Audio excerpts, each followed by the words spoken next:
Regional differences. Demographics of Ukraine. Regional differences: Central Ukraine, Eastern Ukraine, Southern Ukraine, and Western Ukraine. Ukrainian is the dominant language in Western Ukraine and in Central Ukraine, while Russian is the dominant language in the cities of Eastern Ukraine and Southern Ukraine.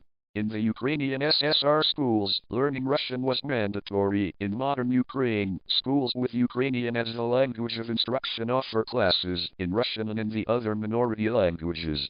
On the Russian language, on Soviet Union and Ukrainian nationalism, opinion in Eastern Ukraine and Southern Ukraine tends to be the exact opposite of those in Western Ukraine, while opinions in Central Ukraine on these topics tend to be less extreme. Similar historical cleavages also remain evident at the level of individual social identification.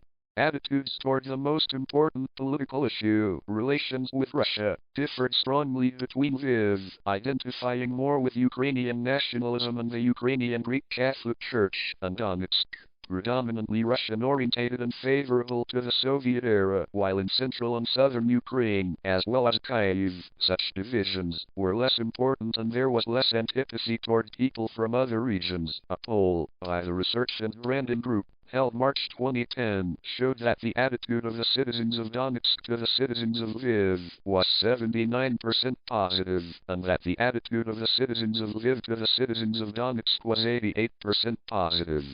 However, all were united by an overarching Ukrainian identity, based on shared economic difficulties, showing that other attitudes are determined more by culture and politics than by demographic differences.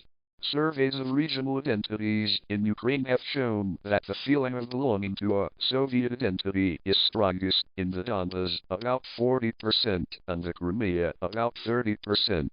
During elections, voters of Western and Central Ukrainian oblasts, provinces, vote mostly for parties, Our Ukraine, Batькivщина, and presidential candidates, Viktor Yushchenko, Yulia Tymoshenko, with a pro-Western and state reform platform, while voters in Southern and Eastern oblasts vote for parties, CPU, Party of Regions, and presidential candidates, Viktor Yanukovych, with a pro-Russian and status quo platform. However, this geographical division is decreasing.